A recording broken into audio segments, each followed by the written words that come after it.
हो रहा है। जनता की अदालत जो है ना वो एक भ्रम है असल में। मृग क्या कहना चाहिए उसको, हेल्यूसिएशन मृगमयता। कहना चाहिए, क्या कहना चाहिए, या भ्रम कहना चाहिए कि जनता से हमको मिल गया। देखिए जो भारत की जो जिस तरह से चुनाव होते हैं, जाति के आधार पे, धर्म के आधार पे, पैसे के द्वारा, बाहुबल के द्वारा, तो कोई जनता का ओपिनियन तो किसी मुद्दे पे, इन इश्यूज पे आता नहीं। अभी जब चुनाव होगा या अभी से शुरू हो गया है, जैसे कर्नाटक में उन्होंने कहा कि देशभक्त कौन है, नरेंद्र मोदी जिसने मंदिर बनवाया, काशी में वो करवाया, मथुरा में करवाया, वो देशभक्त है कि टीपू सुल्तान देशभक्त है? ये अमित शाह ने वहां पे भाषण दिया कि जनता खुद तय करे। तो आप सोच सकते हैं कि जब चुनाव इस लेवल पे होते हैं भारत में, तो किसी इशू पे तो पता तभी चल सकता है जब किसी मुद्दे पे जनमत संग्रह अगर किया जाए, है कि कश्मीर पे 370 हटाया जाना सही है कि गलत है, इस पे आप जनमत संग्रह कराएं।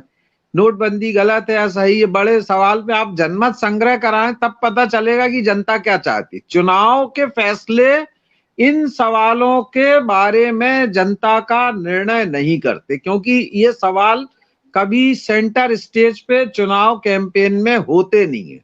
चुनाव होते हैं धर्म के आधार पे, संप्रदायवाद पे, जातिवाद पे, पैसे पे, बाहुबल पे। इसलिए ये मानना ही गलत है। दूसरी बात कि जो ये कहते हैं मोहर लग गई, तो अगर हम फर्स्ट पास्ट द मार्च वाली बात करते हैं, फर्स्ट मार्च दी पास, तो 35% 37% वोट पाके आप बोलते हो कि हमारे निर्णयों को जनता ने अप्रूव कर दिया। ये कैसे? 60% लोग रिजेक्ट कर रहे हैं ना आपके फैसले को। 37% लोग अगर स्वीकार कर रहे, मान लिया जाए कि इन मुद्दों पे जनता ने फैसला दिया, हालांकि मैं नहीं मानता, तो मान लिया जाए तो 60% लोगों ने तो रिजेक्ट किया आपको, आपके फैसलों को।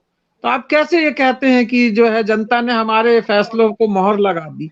तो ये तो एक एक एक तरीके से कहना चाहिए कि ये अम्ब्रेला, ये क्या कहना चाहिए, एक वो है जिसका ये इस्तेमाल करते हैं बचाव के लिए कि हमारा चुनाव में हम जीत गए। अब जैसे नोटबंदी के बाद इतने लोग मरे, कोरोना के बाद यूपी चुनाव जीत गए तो बोले जनता ने अप्रूव कर दिया कि कोरोना में हमारा प्रबंधन ठीक था। अरे जहां लाखों लोग मारे गए ऑक्सीजन की कमी से, और उससे वो जनता कोई अप्रूव कैसे कर सकता? लेकिन वहां पूरा चुनाव किस आधार पे हुआ? धार्मिक आधार पे, सांप्रदायिक आधार पे हुआ। लोग उसी में बह जाते हैं। वो महिला बोल रही थी मेरे पति मर गया, बेटा मर गया, वोट तो मगर मैं मोदी जी को ही दूंगी। रोते हुए एक महिला बोल रही है कि वोट तो मैं मोदी जी को ही दूंगी।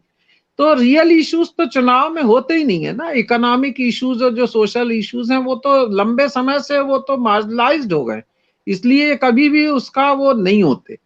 और सुप्रीम कोर्ट ने बाय द वे ये भी तो कोई ओपिनियन, हालांकि उस पर चर्चा जैसा बता रहे हैं ना पारिक साहब की, वो उन्होंने कहा कि इस पे कोई बहस ही नहीं की लोगों की तकलीफ पे, शायद इसलिए कि ये पहले ही कह दिया गया था कि हम उसके इम्प्लीकेशंस उस पे नहीं, अब सिर्फ कॉन्स्टिट्यूशनल वैलिडिटी के ऊपर बात करेंगे। नहीं तो अरविंद जी, इसलिए शायद बहस।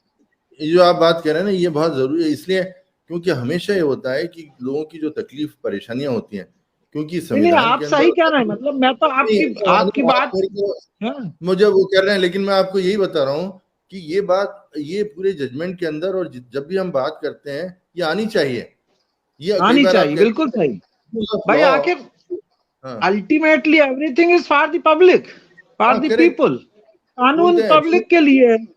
जो भी आपके स्टेप्स हैं, कानून है, नोटिफिकेशन है, एडमिनिस्ट्रेटिव ऑर्डर है, जनता के लिए है। तो ये तो हमेशा ही आना चाहिए कि जनता के हाँ, हित में हुआ है, नहीं हुआ है, गलत हुआ, सही। और फिर दो आपने 500 और 1000 रुपए के नोट बंद करके आपने 2000 के नोट चालू किए, तो इस पे भी तो कोई कमेंट सुप्रीम कोर्ट को देना था कि कैसा ब्लैक मनी से लड़ने का तरीका है कि आप जो है 2000 के नोट चालू कर दिए, 500 और 1000 रुपए के नोट ये बंद कर जजमेंट आया नागरत्ना जी के दिए। आया? जजमेंट में आया इसके अच्छा बारे में। हाँ, अच्छा। ये लिखा हाँ, हुआ अच्छा अच्छा। अब जजमेंट नहीं पढ़ने को मिला है ना, इसलिए। है। तो स्थिति ये है, मैं तो अब तो सुन सर रहा था स्थिति ये उनको है, जब डिलीवर किया, तो इसके अच्छा। अब तो सर स्थिति है कि नोटबंदी का यह जो फैसला आ गया अपने सुप्रीम कोर्ट का, जो भी जैसे फैसला आया है, और इसके बाद भाई देखिए बहुमत के पास भी बहुमत पाने के लिए भी तो भीड़ को तो उकसा करके भी बहुमत पाया जा सकता है। उसकी क्या स्थिति परिस्थिति रहेगी। और इतना ही नहीं, अभी तो ये हो रहा है कि नोटबंदी करने के लिए जो जो ये प्रावधान गिनवाए थे कि ये हो जाएगा, वो हो जाएगा, अभी जो चर्चा चल रही है कि ये 2000 के नोट भी बंद करने वाले हैं। इनका ये कहना है कि वो जो ब्लैक मनी आज की तारीख में 2000 के नोट बाजार से गायब हो गए हैं। तो ये जो चीजें ये लेकर के आए थे अपना 2016 में, उनको तो ये खुद ही अपने आप में ही मतलब इनका कंट्रोवर्सी क्रिएट कर रहे हैं कि आज की तारीख में ब्लैक मनी 2000 का नोट पूरे देश के सिस्टम से, अर्थव्यवस्था से गायब हो चुका है, अपने चलन से गायब हो चुका है। और ये सवाल तो सुशील मोदी ने ही, भाजपा के प्रमुख नेता हैं सुशील मोदी, लंबे समय तक फाइनेंस मिनिस्टर है, उन्होंने ही राज्यसभा में सवाल उठाया कि 2000 के नोट जो हैं पूरी तरह से गायब हो गए हैं और ये सब ब्लैक मनी के रूप में कन्वर्ट हो गए हैं, इसलिए इनको बंद किया जाए। ये फेलियर ऑफ द गवर्नमेंट को तो उन्होंने ही पॉइंट आउट किया। ये जो आप बता रहे हैं ना, ये और उसके बाद जो असली चीज ये है कि वो जो पुरानी नोटें चलन में थी, अपना था कि उतना तमाम जाली नोट आ गए मैदान में, तो अगर 97-98% नोट आ गए और सही माने में आज तक 8 साल हो गया, आज की तारीख तक आरबीआई यह डाटा नहीं दे पाई है या हमारी सरकार यह डाटा नहीं दे पाई है कि हमारे कितने नोट आ गए हैं। और आज की तारीख में भी अभी जो कहा जा रहा है कि तमाम विदेशों में, तमाम जगहों पर वो हमारी नोट आज की तारीख में भी है, अपना जिंदा है, चल रही है, तो उसकी वास्तविक स्थिति में सामने नहीं आ पाई। तो इनका जो कहना था जिसलिए ये नोटबंदी किए थे, वो सारी चीज पर तो ये खुद ही फ्लॉप है, खुद ही फेल है। लेकिन उसके बावजूद हमारा जो अपना वो कहा जाता है, अब इनको कहने के लिए हो गया, सुप्रीम कोर्ट से हमको क्लीन चिट मिल गई, सुप्रीम कोर्ट से हमको क्लीन चिट मिल गई। यही चीज कहीं ना कहीं से जर्मनी में उस समय हिटलर भी कहा करता था, हर फैसलों पर सुप्रीम कोर्ट की मुहर लगवाता था, हर फैसलों पर अपने विधायिका की मुहर लगवाता था, हर फैसले पर अपने मंत्रिपरिषद का फैसला लगवाता था। और सच बात तो ये थी कि वह भी अकेला फैसला देता था, अकेले निर्णय लेता था। और आज की तारीख में भी हमारे देश में जो चीजें दिखाई पड़ रही हैं वो लगभग ऐसी दिखाई पड़ रही हैं, कोई पारदर्शिता नहीं है। और जनतंत्र में पारदर्शिता जरूरी है,